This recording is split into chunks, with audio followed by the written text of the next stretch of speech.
Anda masih di News Pagi pemirsa bersama saya Ayah Nufus dan Bayu Pradana. Pemirsa, kita ke informasi berikutnya. TNI Angkatan Laut menggagalkan penyelundupan benih lobster ke Singapura. Benih lobster senilai 8 miliar rupiah ini dikemas dalam 2 koper di Bandara Internasional Juanda.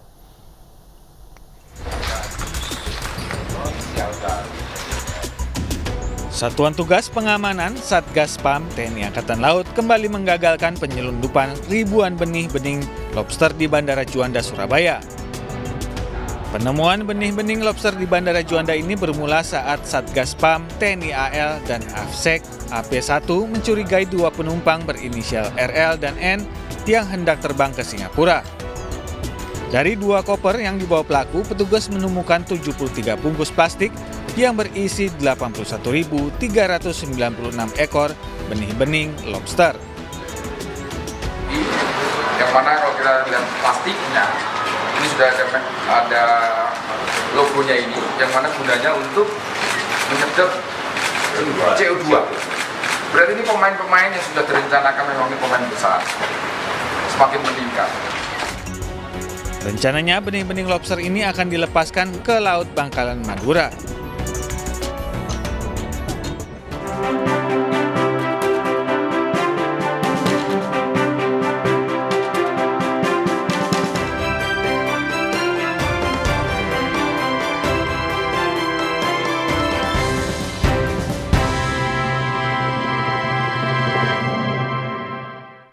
Kita ke dunia politik, pemirsa. Bakal calon Presiden Ganjar Pranowo kompak mengenakan baju garis-garis hitam putih bersama relawan pendukungnya di Pilpres 2024. Motif baju yang direkomendasikan Presiden Jokowi itu mencerminkan dirinya yang tidak suka memilih sikap abu-abu.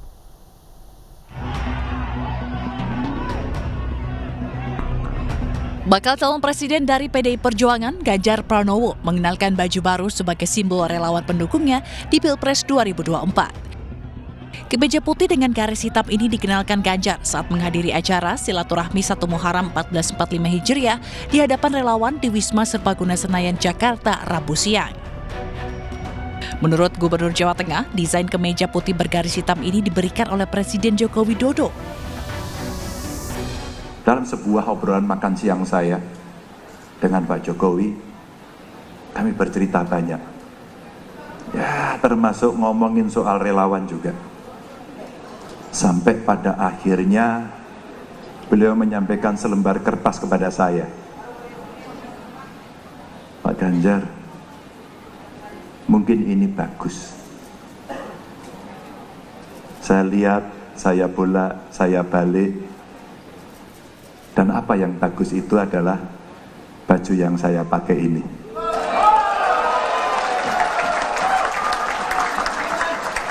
Bapak Ibu teman-teman, bahkan beliau pun sangat perhatian sampai detail baju sehingga merekomendasikan untuk saya pakai. Dan hari ini Bapak Ibu pakai semuanya. Dalam pidatonya, Ganjar juga sempat menyatakan memilih desain hitam putih yang mencerminkan dirinya yang tidak suka abu-abu. Menurut Ganjar, dalam menghadapi keputusan sulit, dia harus memilih antara hitam dan putih. Ganjar meyakini bahwa para simpatisan dan pendukungnya memiliki sikap yang sama, yakni berani mengambil keputusan. Dari Jakarta, Putu Bagus Andri Setiawan, iNews melaporkan.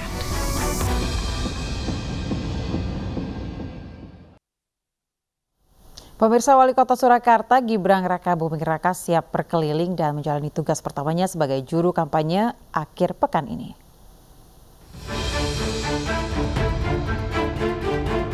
Wali Kota Surakarta yang juga putra Presiden Joko Widodo, Gibran Rakabuming Raka, ditunjuk menjadi juru kampanye bakal Capres PDI Perjuangan Ganjar Pranowo pada pemilihan Presiden 2024 yang merupakan keputusan dari DPP PDIP. Nantinya, Gibran akan berkeliling mensosialisasikan Ganjar pada akhir pekan ini. Gibran pun siap menjalankan tugas tersebut. Kesiapan ini membuat tim pemenangan Ganjar makin semangat. Putra sulung Presiden Joko Widodo mengungkapkan bahwa wilayah tugasnya sebagai juru kampanye ada di luar kota Solo dan luar provinsi. Namun Gibran mengaku belum mendapatkan arahan daerah mana yang akan dikunjungi untuk berkampanye memenangkan Ganjar. Besok Sabtu saya udah mulai muter. Saya nunggu aja, tapi besok Sabtu udah ada instruksi khusus. Udah ada maksudnya ya fleksibel aja. Yang penting tidak mengganggu jam kerja ya. Sebelumnya, Presiden Joko Widodo menyampaikan kepada Sekjen PDIP Hasto Kristianto akan menurunkan 7 orang diantaranya menjadi pembicara dalam pelatihan juru kampanye untuk pemilu 2024. Ini bagian dari 3 pilar partai, yaitu eksekutif partai yang nantinya dipersiapkan menjadi Jurkamnas. Tapi sosialisasi dengan menghadirkan tokoh-tokoh termasuk target pemilih muda yang jumlahnya mencapai 56%, ini sangat penting memerlukan kehadiran pemimpin-pemimpin muda. Sejumlah nama penting di antara tim 7 tersebut diantaranya mantan Panglima TNI Jenderal Purnawirawan Andika Perkasa, Ketua Kadin Arsyad Rashid, Ketua DPP PDI Perjuangan Puan Maharani, dan sejumlah elit perwakilan partai koalisi. Tim Liputan iNews melaporkan. Lembaga riset internasional Ipsos Public Affairs menggelar telesurvei. Survei ini untuk mengembangkan perkembangan dinamika jelang Pesta Demokrasi 2024 mendatang.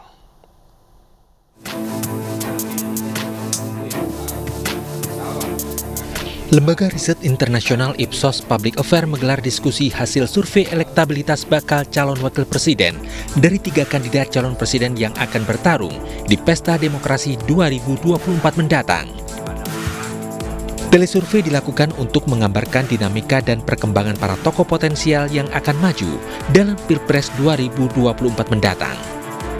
Jika masing-masing koalisi partai telah menentukan baca pres, maka yang tak kalah penting untuk meraih suara yakni menentukan baca wapres. Pemilu sendiri akan berlangsung kurang dari 250 hari lagi.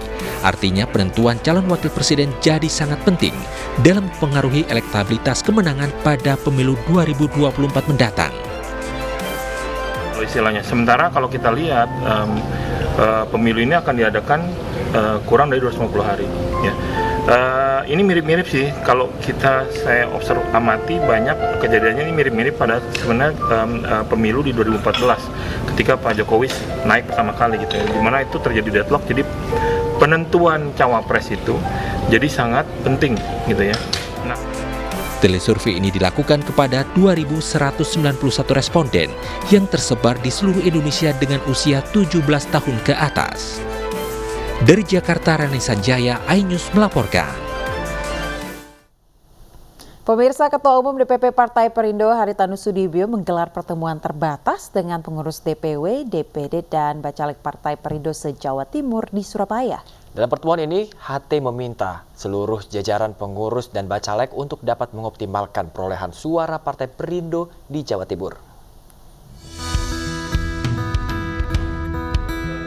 Puluhan pengurus DPW, DPD, dan Bacalek Partai Perindo se-Jawa Timur menggelar pertemuan terbatas dengan Ketua Umum Partai Perindo Haritanu Sudibyo di Oakwood Hotel and Residence, Surabaya. Pada pertemuan ini, HT meminta seluruh jajaran pengurus dan para Bacalek untuk terus bergerak militan ke masyarakat melalui berbagai program pro-rakyat untuk mengoptimalkan perolehan suara dalam pemilu 2024 mendatang. Tujuan pertemuan pada hari ini yang pertama adalah konsolidasi, yang kedua juga penguatan, termasuk juga tadi Pak Ketum menjelentrehkan cara-cara menuju pemenangan, dan kami sepakat dengan Pak Ketum untuk memenangkan Partai Perindo baik tidak hanya di kota Surabaya maupun di kota-kota lain di Jatim. Dalam pertemuan ini, HT juga meminta semua pengurus dan para Bacalek untuk gencar mensosialisasikan manfaat program Kartu Tanda Anggota atau KTA berasuransi Partai Perindo kepada masyarakat untuk mendulang kemenangan di pemilu 2024 nanti. Pertama, memang memberikan manfaat asuransi ya, yang dikeluarkan oleh Dewan Pimpinan Pusat ya, kartu asuransi ya, bagi anggota ini perlu diperkenalkan kepada seluruh masyarakat. Jadi masyarakat itu tidak usah membayar premi, tapi ditanggung oleh asuransi, ditanggung asuransi. Ini yang paling penting. Manfaatnya satu, kalau apabila masyarakat itu yang memegang kartu asuransi itu kecelakaan, meninggal istilahnya, akan diberikan santunan dari Partai Perindo.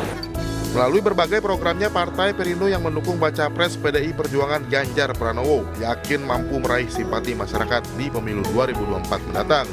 Dari Surabaya, Jawa Timur, Yuda Prawira, iNews melaporkan. Pemirsa, kedatangan Ketua Umum DPP Partai Hanura disambut meriah oleh kader dan simpatisan di Kabupaten Sambas, Kalimantan Barat. Sementara itu, PLT Ketua Umum P3 mengunjungi kantor PWNU di Kecamatan Sau-Sau, Kendari. Ketua Umum DPP Partai Bapak Wakil Bupati Kabupaten Sambas. Ya, Partai Hanura, pemirsa, Usman Sabta Odang atau Oso membakar semangat kader dan simpatisan di Kabupaten Sambas, Kalimantan Barat. Oso mengingatkan dua hal penting kepada para kader Hanura Kabupaten Sambas, yakni pentingnya sosok perempuan dan menjadi insan yang peduli dengan pembangunan akhlak di lingkungannya. Dalam kesempatan ini, Wakil Bupati Sambas Fahrul Rofi juga resmi bergabung dengan Partai Hanura. Memang Hanura ini punya fondasi yang kuat juga sebenarnya di Kabupaten Sambas ya. Yang hari ini ada 4 kursi. Itu menunjukkan bahwa Hanura memang sebuah partai yang besar dan insya Allah ke depannya lebih besar lagi. Sambas ini potensi yang luar biasa. Dari dulu Sambas ini adalah ukuran di Kalimantan Barat. Jadi, dan calon-calon yang ada itu adalah calon-calon pemimpin di masa depan. Ya, sementara itu pemirsa, PLT Ketua Umum P3 Muhammad Mardiono mengunjungi kantor PWNU di Kecamatan Sau-Sau, Kendari. Silaturahmi ini untuk meminta doa dan fatwa jelang Pilpres 2024. Dengan terus dilakukannya silaturahmi ke berbagai daerah, diharapkan program partai dapat bermanfaat untuk masyarakat. Dalam silaturahmi kali ini, PLT Ketua Umum P3 bertemu dengan Ketua PWNU Sultra Kiai Haji Muslim serta para anggota PWNU Sulawesi Tenggara. Banyak hal yang bisa saya dapat di samping juga doa dan fatwa yang nanti menjadi acuan dalam melaksanakan kerja-kerja partai maupun kerja-kerja kenegaraan dari Pak Kiai. Dan tadi juga ada yang didiskusikan tentang pengentasan kemiskinan dan ketahanan pangan. Ada di bangsa ini untuk memperjuangkan demi kejayaan umat, kejayaan bangsa, itu kita harus doakan. Dan tentu tidak hanya cukup dengan doa, tapi juga harus disertai dengan usaha. Gubernur Jawa Tengah Ganjar Pranowo dengan bangga melepas ekspor benang ke dua negara besar, India dan Brazil, dari pabrik tekstil di Demak. Ekspor ini, pemirsa, menjadi penanda ekonomi Jawa Tengah sudah menggeliat pasca terpuruk akibat pandemi.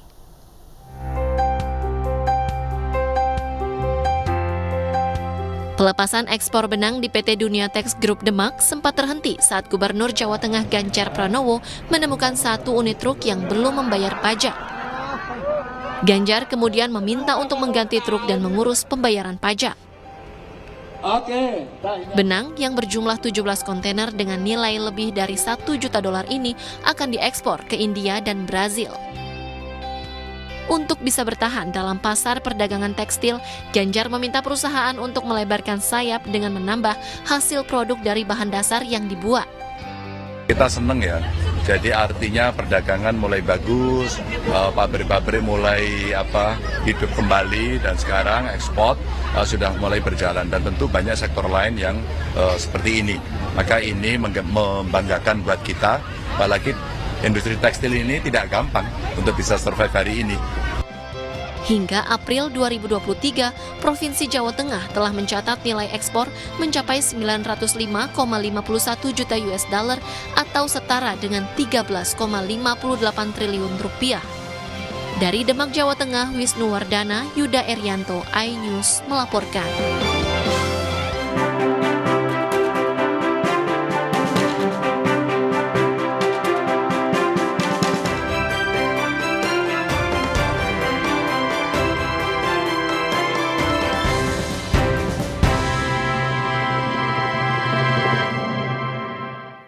Kita ke informasi lainnya, pemirsa. Dalam rangka menyambut Tahun Baru Islam 1 Muharram 1445 Hijriah, ratusan masyarakat adat suku Tolaki di Kabupaten Konawe, Sulawesi Tenggara menggelar pawai budaya pada Selasa pagi.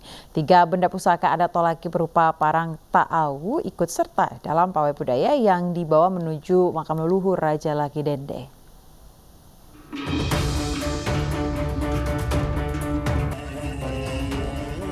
Sambut Tahun Baru Islam 1 Muharram 1445 Hijriah, ratusan masyarakat adat suku Tolaki di Kabupaten Konawe, Sulawesi Tenggara menggelar pawai budaya Selasa pagi. Dengan menggunakan pakaian adat dan membawa benda pusaka berupa parang ta'awu, ratusan masyarakat suku Tolaki ini berkeliling kota Unaaha menuju makam leluhur Raja Laki Dende. Sebelum melakukan pawai, 3 benda pusaka yang akan dicuci diserahkan kepada prajurit sebagai simbol pertahanan masyarakat adat Tolaki. Semata-mata menyambut Tahun Baru Islam. Ya, kita ini kebetulan yang hadir semua, hampir semua Islam. Jadi jangan hanya Tahun Baru Masehi kita rayakan berlebihan, tapi yang begini perlu kita budayakan. Sementara itu, pemerhati budaya Tolaki, Dedu Purnomo, mengatakan banyak terima kasih kepada seluruh pihak, utamanya para tokoh adat suku Tolaki, atas kegiatan yang dilaksanakan yang berjalan dengan baik. Kegiatan ini dilaksanakan dalam rangka memperingati Tahun Baru Islam 1445 Hijriah. Saya selaku tokoh pemuda Kabupaten Konawe mengucapkan banyak terima kasih kepada pihak-pihak yang telah mengikuti kegiatan ini sehingga kegiatan ini terselenggara dengan baik.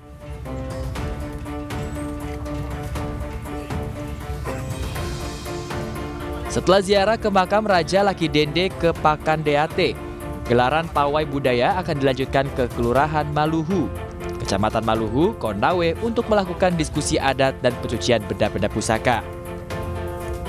Dari Kabupaten Konawe, Febrio Nutameng, iNews melaporkan.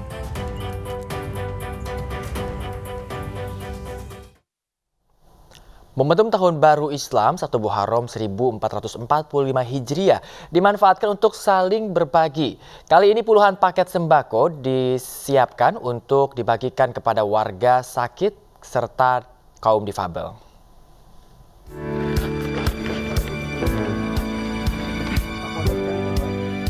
Aksi simpatik memanfaatkan momentum Tahun Baru Islam 1 Muharram.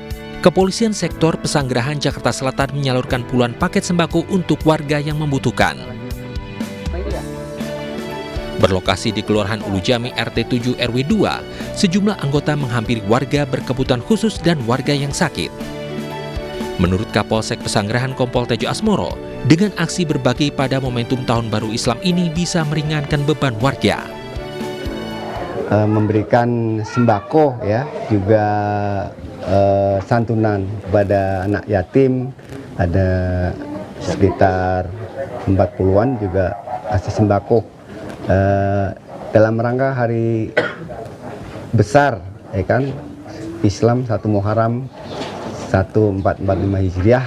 Kami memberikan santunan ya kan, hari besar Islam. Untuk ini ada kaum disabilitas juga ada. Selain itu, kegiatan ini juga diharapkan bisa lebih mendekatkan diri antara Polri kepada masyarakat. Dari Jakarta, Helmi Sajampati, iNews melaporkan. Pemirsa, sesuai anjuran Badan Meteorologi, Klimatologi, dan Geofisika, Partai Perindo mengajak umat Muslim memantau kembali arah kiblat. Hal tersebut guna menyempurnakan salah satu syarat sah ibadah sholat bagi umat Muslim di Indonesia.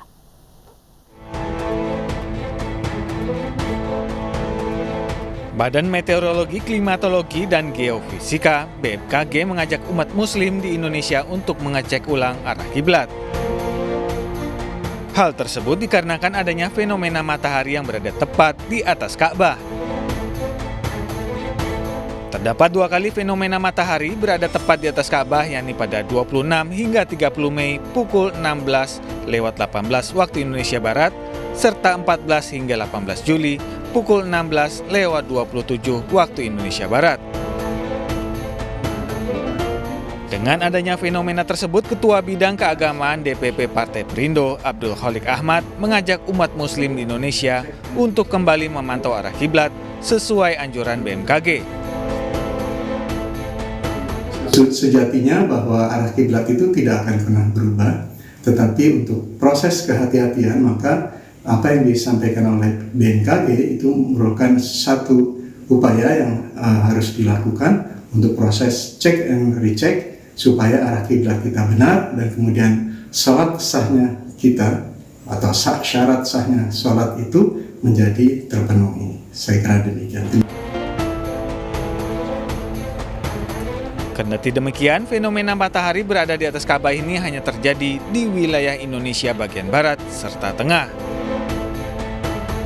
Dari Jakarta, Enggar Bagus, iNews melaporkan.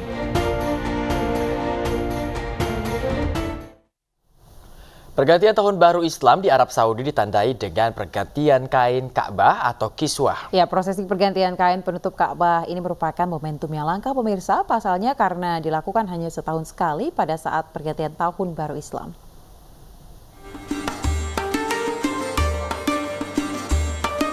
Ratusan ribu umat muslim memadati mataf Ka'bah yang berada di dalam areal Masjidil Haram, kota suci Makkah, Arab Saudi untuk menyaksikan secara langsung pergantian kain kiswah pada Selasa malam waktu Arab Saudi.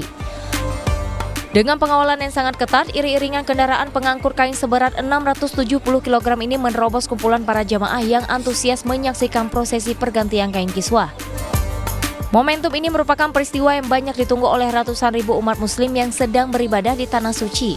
Kain kiswah terdiri dari 5 potong, 4 potong untuk 4 sisi dinding Ka'bah dan 1 lagi untuk penutup pintu Ka'bah. Ketebalan kain kiswah mencapai 1,37 mm dengan menghabiskan anggaran sekitar 100 miliar rupiah. Setiap tahunnya kain kiswah dicuci selama 2 kali, yaitu pada bulan Syaban dan Zulhijjah. Kain kiswah merupakan salah satu kain khusus yang didesain untuk menutupi Baitullah atau Ka'bah yang berada di Masjidil Haram. Kain ini terbuat dari kain berwarna hitam dengan tulisan kaligrafi bercampurkan emas 24 karat. Kain ini setiap tahunnya akan diganti tepatnya pada tanggal 1 Muharram atau Tahun Baru Islam. Pergantian kain berwarna hitam dengan lukisan kaligrafi potongan surat Al-Quran seperti Al-Fatihah, Al-Baqarah, An-Nur, kemudian surat An-Nisa dan Al-Imran, yang terbuat dari sulaman benang emas seberat 150 kg emas dan perak ini selalu ditunggu para jemaah haji yang masih berada di Tanah Suci. Dari Mekah, Arab